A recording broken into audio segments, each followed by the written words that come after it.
Good evening. Welcome to Current Affairs. Today is December 28th, 2015. So we are almost have come to an end to the year 2015.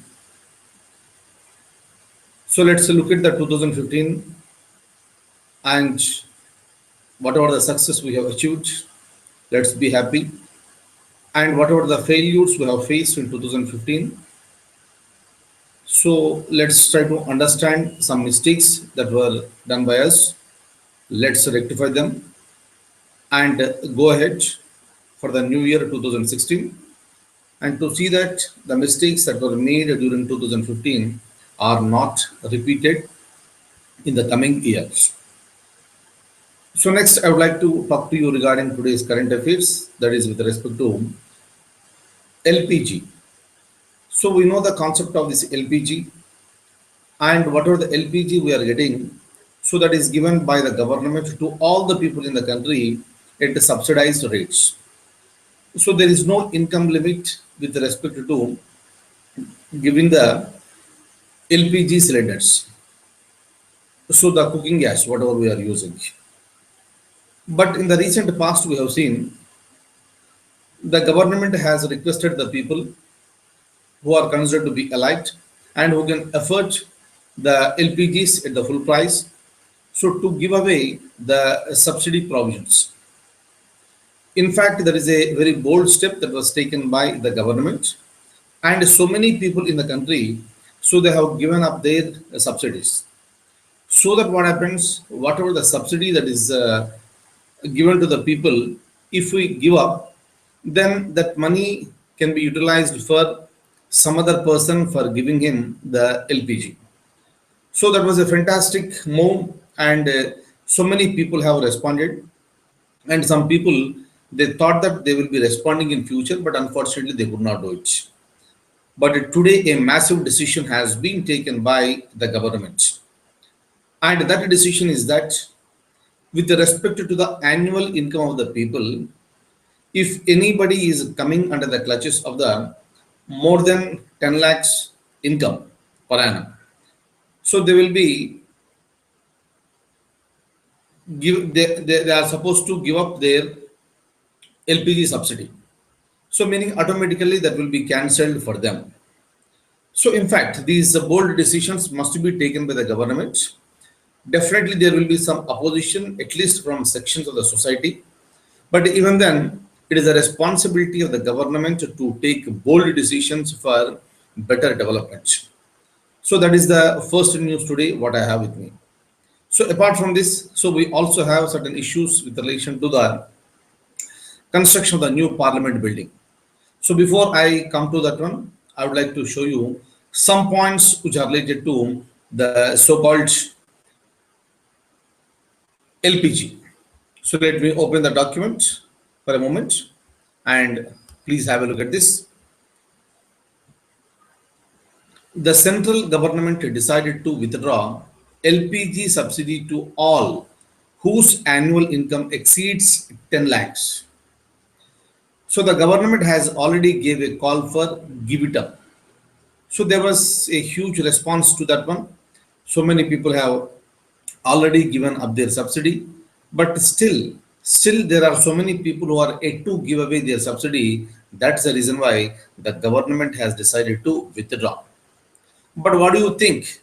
Should this particular move is in the right direction as far as the government is concerned?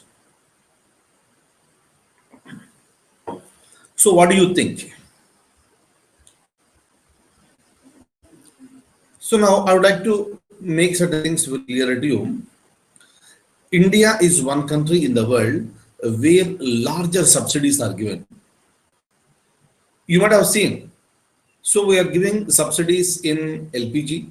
We are giving subsidies in the power supply. So we are also giving the subsidy as far as the fertilizers are concerned. We are also giving subsidies with respect to the water supply. So we are also giving the food at the subsidized rates. So like this, in various capacities, we are giving the subsidies. But how far it will be good for a country? When you look at the people, majority of the people are living in a poor condition. So it is a responsibility of the government to take care of all those people, there is no doubt.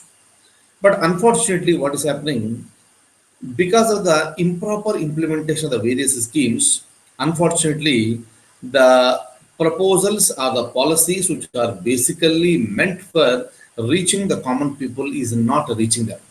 So it is getting diverted. So the funds are getting wasted. Still, the people are not getting benefited out of that. So that is the reason why World Bank also has suggested India that India has to give up its subsidies at the earliest. But if you give away the subsidies, then what will happen to the poor people?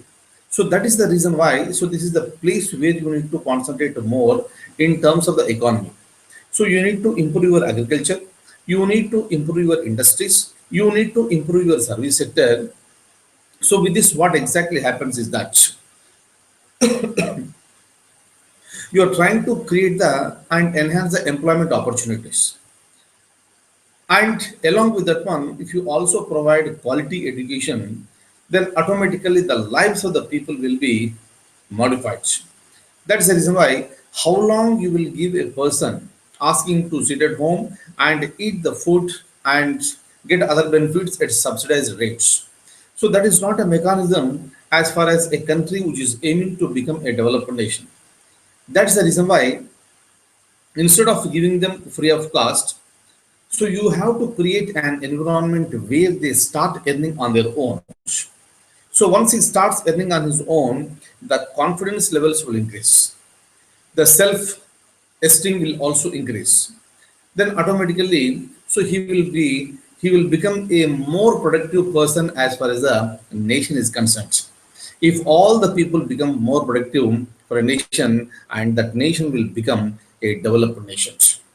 Look at this recent survey also we have seen. Today, India was an undeveloped nation.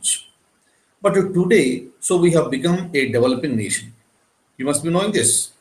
And we are progressing so rapidly, and our economy is also getting strengthened day by day.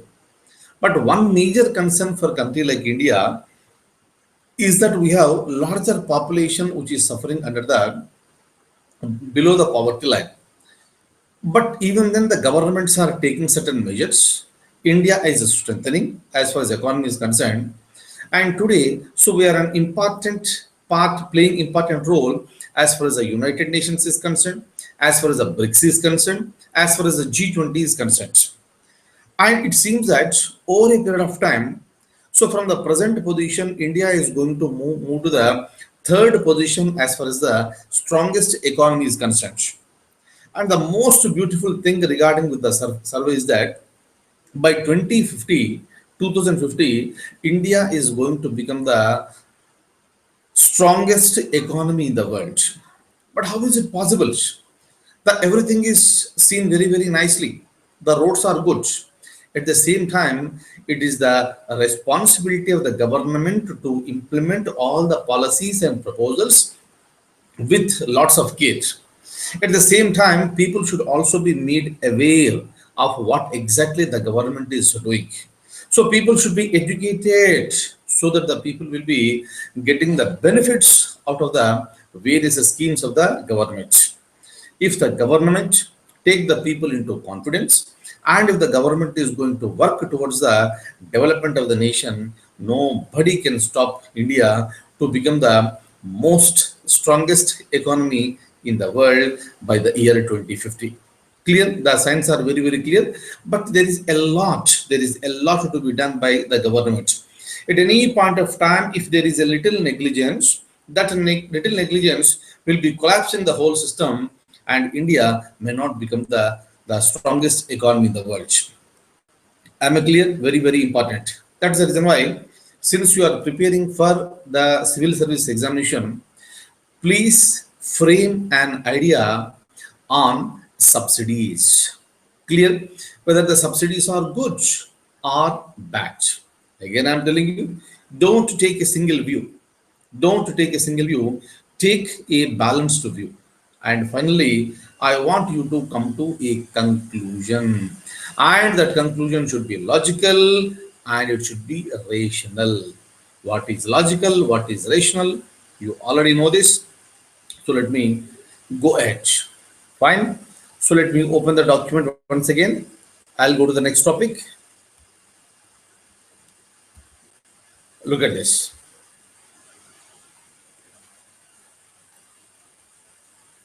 New Parliament building. So what is this new Parliament building again? If you look at our Parliament, today's Parliament,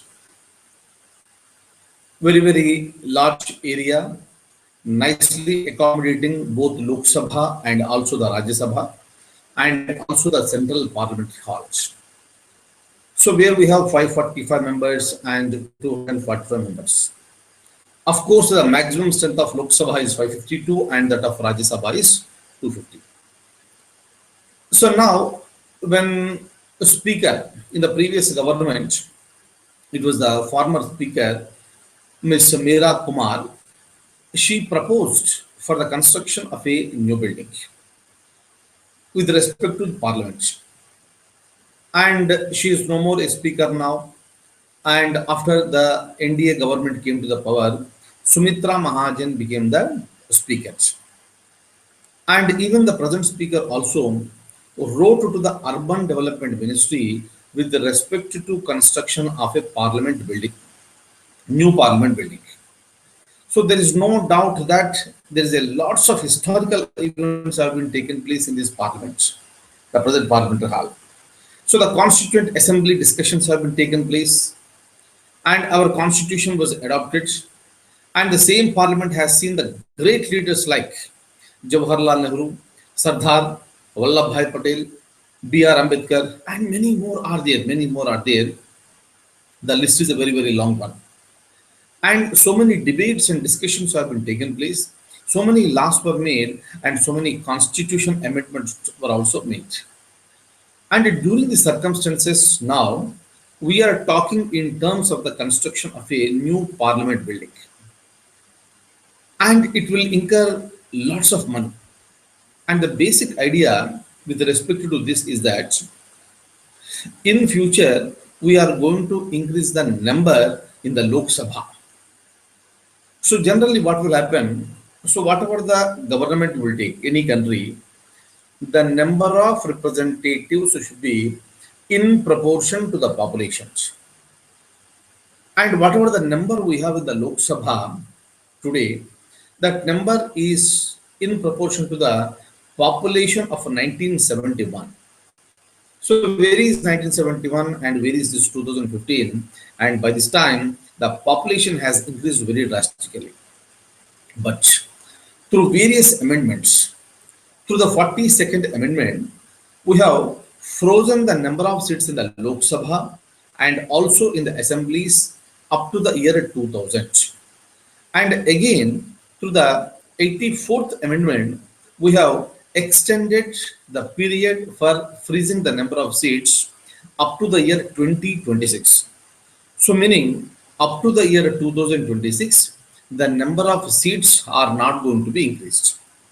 And now the constitution makes it very clear, after the 2026, whenever the first census takes place, and after that one, so accordingly, depending on that population, the number may be increased. So right, of course, so there is some time for that. Say for example, we are in the year 2015 and it is going to happen over a period of time. But it seems that the idea behind constructing the new parliament is that it is not just related to the number, but the arguments that are coming from the government side is that the leg space is not sufficient, they are sharing the common toilets, and the lifts are not functioning, and there is no proper mechanism to utilize and adopt the new technologies. So this is one side of the argument.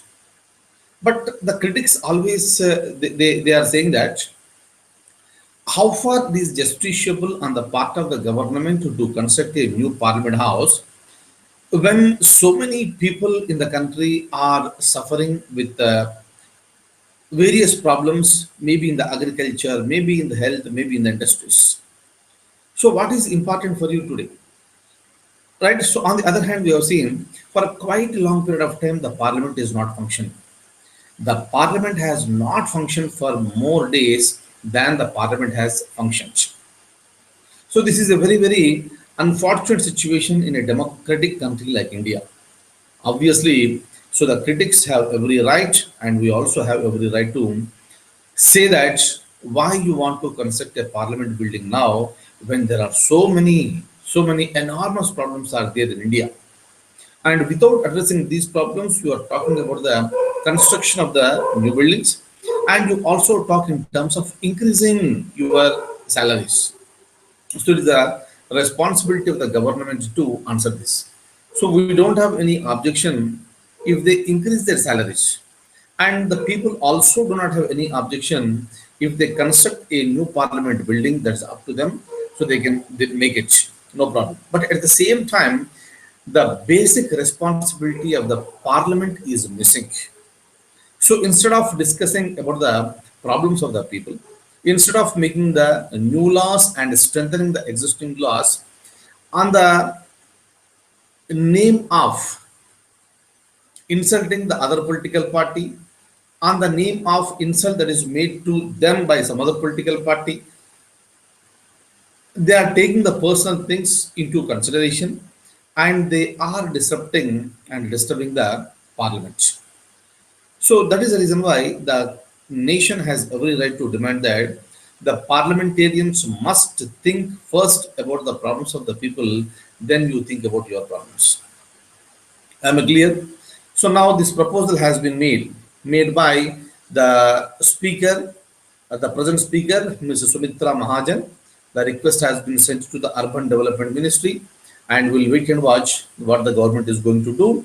So this is under a very, very serious consideration. So let me open the document and show you the document. The speaker, Sumitra Mahajan, wrote to the Urban Development Ministry for the construction of a new building. The current building is 88 years old and is showing the signs of distress.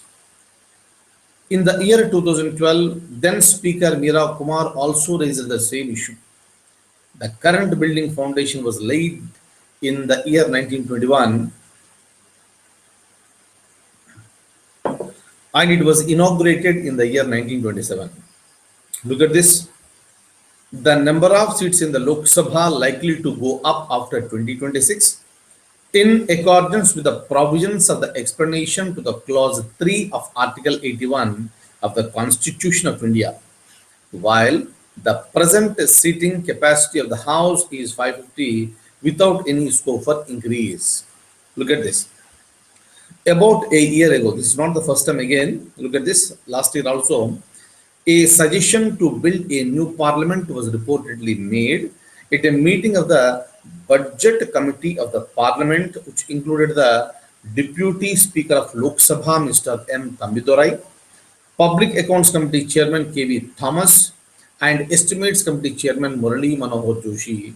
So they also recommended for the same thing. Am I clear? So we'll just wait and watch what is going to happen with this. Is that okay?